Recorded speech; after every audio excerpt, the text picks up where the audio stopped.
எருமையை நம்ம எங்கெல்லாம் பயன்படுத்துகிறோம் தெரியுமா? இந்த பாரு, எருமை மாடு மாதிரி நிற்கிறான் பாரு, எருமை மாடு மேலே மழை பெஞ்ச மாதிரி. இதுக்கெல்லாம் என்ன காரணமாக இருக்கலாம்? ஒருவேளை எருமை கருப்பாக இருக்கிறனாலையா? அப்போ இது உருவக்கேள்வி தானே. இந்த உருவக்கேளிங்கிறது உங்களுடைய என்னுடைய தனிப்பட்ட பிரச்சனை இல்லைங்க. கருப்பு கலரை பற்றி இந்த சமூகம் கட்டமைச்சிருக்கக்கூடிய ஒரு அடையாளம். பிள்ளைங்களுக்கு எதுனா ஒன்றா கூட துடிக்க மாட்டேன். இறமைக்கின்னா நம்பா துடிப்பேன். நம்பா எனக்கு கஷ்டமாக இருக்கும். ஏண்டா ஏண்டா 20 வருஷத்துக்கு முன்னே இடித்த தக்காளிக்காரரை இப்பயும் துரத்திக்கிட்டு போகுது. ஒரு வெறியாக வச்சுக்கிட்டு இடிக்குது. பசுமாடு தான் எல்லாம் வளர்க்குறாங்க, எரம் மாடு வளர்க்குறதில்ல. பொங்கலில் எல்லாம் அதுக்கு தான் முக்கியத்துவம் கொடுக்குறாங்க.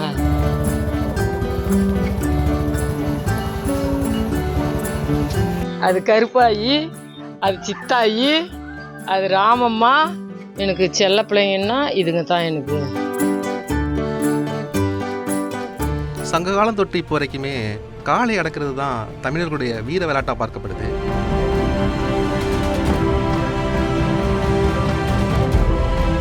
அதே மாதிரி இன்னைக்கு அரசியல் சூழல்ல பசுமாடுங்கிறது ரொம்ப புனிதமாக கட்டமைக்கப்பட்டிருக்கு. ஆனால் எருமையை பற்றின ஒரு பெரிய செய்திகளோ எருமையை கொண்டாடக்கூடிய அதை உயர்வு நிகழ்ச்சியோடு சொல்லக்கூடிய ஒரு பழக்கமும் நம்ம கிட்ட பெருசாக கிடையாது.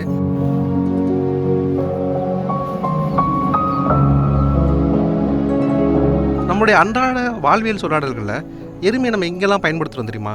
இந்த பாரு, எருமை மாடு மாதிரி நிற்கிறான் பாரு, எருமை மாடு மேலே மழை பெஞ்ச மாதிரி. இந்த அளவுக்கு தாங்க நம்ம வாழ்க்கையில் எருமைகளை பற்றின ஒரு புரிதல் இருக்கும்னு தோணுது. இதுக்கெல்லாம் என்ன காரணமாக இருக்கலாம்? ஒருவேளை எருமை கருப்பாக இருக்கிறனாலையா? அப்போ இது உருவக்கேள்வி தானே.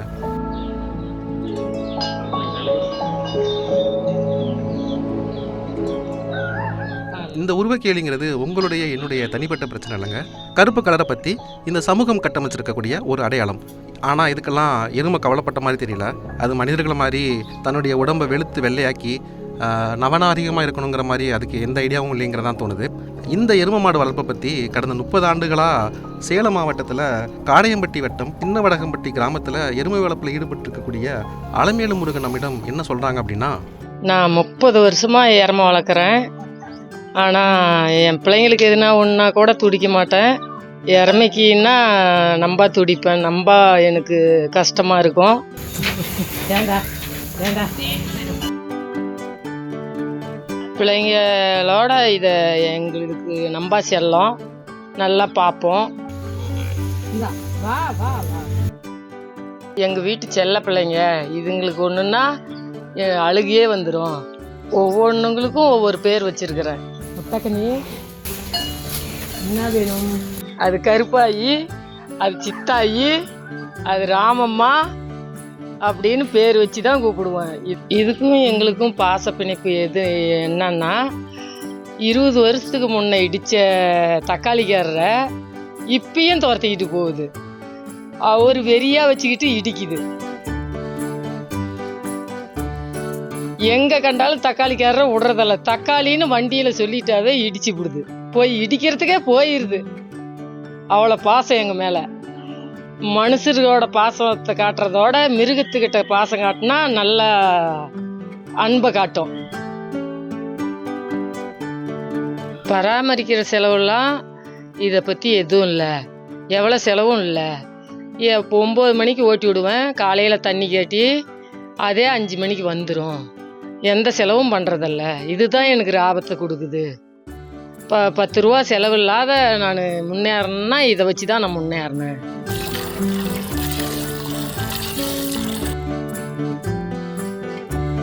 கரெக்டுக்கு ஓட்டி விட்டா அதே 5 மணிக்கு மேலே வீடு தேடி எல்லாம் வந்துடும். வந்தால் பிடிச்சி கட்டி பாலை கறப்பேன். இதுக்கும் எனக்கும் உள்ள பாசம் அவ்வளோ. இதுக்கு பிடிச்ச உணவு என்னன்னா, நாம் சாப்பிட்றதே எல்லாம் சாப்பிடும். பழங்க, வாழைப்பழம், ஆப்பிள், எது நீ சாப்பிட்றியோ கேட்டு வாங்கி சாப்பிடுங்க.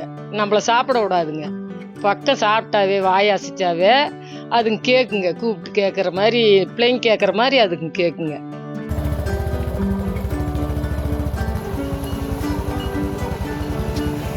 மற்ற மாடுங்கள்லாம், பசு மாடுங்கள்லாம் 10 மாதத்துல கன்று போடும். இது 11 மாதம் ஆகும். நல்லா கன்று போடுற சமயத்தில் பில்லு நல்லா பராமரித்தா நார்மலாக போட்டுக்கும், நல்லா போட்டுக்கும்.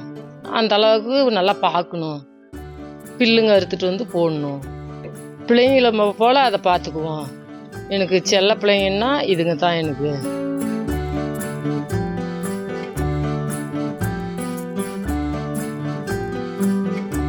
என்னன்னா பசுமாடு தான் எல்லாம் வளர்க்குறாங்க, எரம் மாடு வளர்க்குறதில்ல.